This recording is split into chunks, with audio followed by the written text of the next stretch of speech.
LGBTQ Pride is not just for June, Pride Month. The college students aren't here for one. There's only so many weekends and lots of events around the North Country, and LGBTQ Pride is for all the time. A community celebrates in Plattsburgh on today's Story of the Day.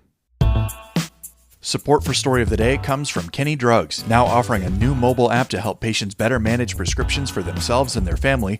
More at kennydrugs.com. And Clarkson University, offering over 95 programs of study with campuses in the Hudson Valley, Central, and Northern New York. More at clarkson.edu. Hey, I'm David Summerstein. It's Friday, October 11th. First up, the two candidates seeking to become Plattsburgh's next mayor participated in a debate at Mountain Lake PBS this week. Former Mayor Don Kasperzak and Clinton County legislator Wendell Hughes hope to replace current Mayor Chris Rosenquist, who decided not to seek a second term.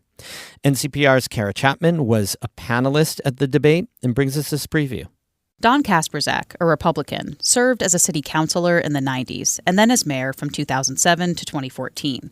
He's touted that experience since announcing his campaign earlier this year. He said voters he's met agree that it's important. I firmly believe that experience is not just a cliche, but it is really important and makes a difference in this debate and in this race.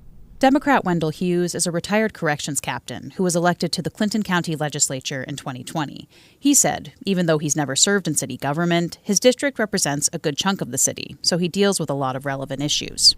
I plan on bringing a very positive form of government at City Hall based on quality teamwork and on my 3 C's: communication, collaboration, and compromise. Despite their differing party affiliations, the two align on a lot of issues: making the city more affordable, using state grant opportunities to add housing, beefing up recreation in the city. In fact, during the debate, the candidates seemed to have more criticism for current members of city government than for each other. That was put on display during a question on whether they supported moving to a city manager form of government. Both said it wasn't necessary, though they'd support the transition if voters approved the change. And they definitely agreed on who they wouldn't hire for that post. Here's Kasperzak. There have been rumors all over the place that Don Kasperzak would hire Chris Rosenquist as the city manager. Rosenquist, the current mayor. That is so ridiculous, I can't even explain it, and I would need more time to answer that. But that's wrong, and that's not going to ever happen. Panelist Pat Bradley from WAMC asked Hughes for his thoughts. Would you support outgoing Mayor Chris Rosenquist as city manager if the change was made and if he applied for the position? Absolutely not. Neither provided specifics about why, but both said there needs to be better communication with the city council. They also expressed concern over the city's current level of long-term debt. Leadership for the Plattsburgh Police Department was also a big issue in the debate. Whoever wins this race may be tasked with appointing a new chief after years of a revolving door of leadership. The most recent chief retired last month after just 9 months on the job. The current mayor has said he wants to fill the position before the next administration takes office, but a majority of the city councilors have said they want to wait for a new mayor. Hughes said he'd love to pick the new chief. I think I'm very qualified to pick that person. I think it's one of the most important things we have in the city of Plattsburgh right now. We need the right person to lead we have a very good department, young department. And you get the right leader, I mean, they can do some great things. Kasperzak has said he wants the new chief to be selected after a new mayor takes office. He said he's disappointed with the rotating leadership and doesn't think the current council supports city PD. We need a strong new chief that has strong leadership capabilities, and we need a strong mayor to back him back up. And that's what we need to do, and that's what I will plan to do if I'm reelected. Another currently unresolved and at times controversial topic in the city has been the fate of the Durkee Street parking lot. Prime Plattsburgh LLC was awarded $4 million of state funding to build a mixed-use development with more than 100 apartments there. After vocal community opposition and a fraught legal battle, Prime announced plans earlier this year to change course and pursue a new project. Both mayoral candidates said they're open to seeing what Prime comes up with. Kasperzak said developing Durkee Street is critical to attracting young families and professionals. There is no question we need to do something on that property, but we have to do it the right way. Hughes agreed. I want to see development in the city of Plattsburgh because that's what adds to our tax base. I mean, that's what we need. Early voting starts October 26th, and Election Day is November 5th. Kara Chapman, North Country Public Radio, Plattsburgh. The full Plattsburgh mayoral debate will premiere tonight at 8 o'clock on Mountain Lake PBS.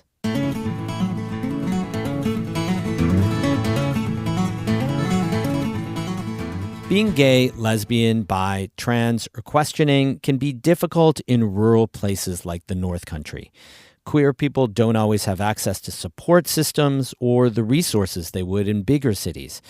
That means Pride celebrations are among the few spaces for LGBTQ community members to find and connect with each other.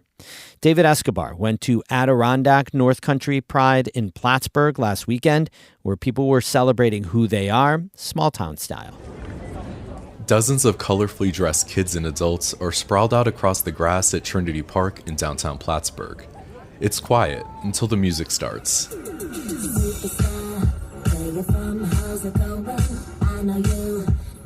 A towering drag queen named Anti-Heroine emerges from under a tent. She's dressed head to toe in green zebra print, twirling and lip-syncing along to some of Britney Spears' greatest hits. And then she steps up to the mic. I said a hip hip. You're gay! I said a hip. You're gay! Anti-Heroine is one of several drag performers drumming up the crowd's energy at this year's celebration of Adirondack North Country Pride. Among the queens is Misty Knights, who organized the performance. I like to go out, have fun, entertain people, make them laugh, make them cry, make them hate me more. Because, you gotta have some people that hate me. Misty Knights lives just a few miles down the road in Peru. She says the LGBTQ community across the Adirondacks is small, but it's becoming more visible. The amount of pride that we have in the Adirondacks, it's great. It brings tears to my eyes. I'm trying not to cry because I don't want to mess up my face. A big part of today's celebration is its focus on local queer people. Kelly Metzger says that small town vibe is part of what makes it so special. She's the director of the Adirondack North Country Gender Alliance, an organization that plans pride events around the North Country. Small towns, we know, are different than big cities. And to be able to have this in the North Country, a very conservative area sometimes, depending on where you're located. There's people who wait all year for these events. Pride in Plattsburgh is distinct from urban pride events in places like New York City or Montreal. Most attendees live locally. There's also no parade that takes over downtown, ticker tape, or corporate floats. Just rows of booths where vendors give out rainbow merchandise and talk with attendees.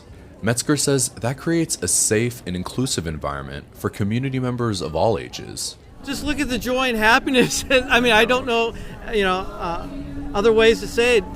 The kids are just having a ball. It's great to see them smiling and happy and interactive and free to wear their capes. Plenty of visitors came to the celebration decked out in their finest rainbow clothing. But many of those who didn't stopped by a tie-dye workshop. You could do multiple colors if you want, but if you want it, it'll still work if you just put a color in each. Tony Cross looks on as her friend sprays a white tee with purple and blue dyes. Cross lives in Troy, but grew up in Keysville. She says there wasn't always a prominent queer community there, but that's starting to change. We have openly queer people in our high schools now where, we had little pockets of them before. So it's been a really nice shift to be able to kind of leave and find myself, but also come back and find that the community has found itself as well. Even as the LGBTQ community becomes more visible in the Adirondacks, Plattsburgh resident Ali Reset says it can still be a struggle in areas that are more ideologically conservative. LGBTQ rights have become a political lightning rod in some places, even in the presidential campaign. It can be a little nerve-wracking sometimes, especially in the current political climate. It's a little terrifying on occasion, but finding your pockets of the people you are safe with can be really, really important. Cross and Reset say the allies and newly out attendees they've met at today's celebration make them hopeful for future generations of LGBTQ people in the Adirondacks.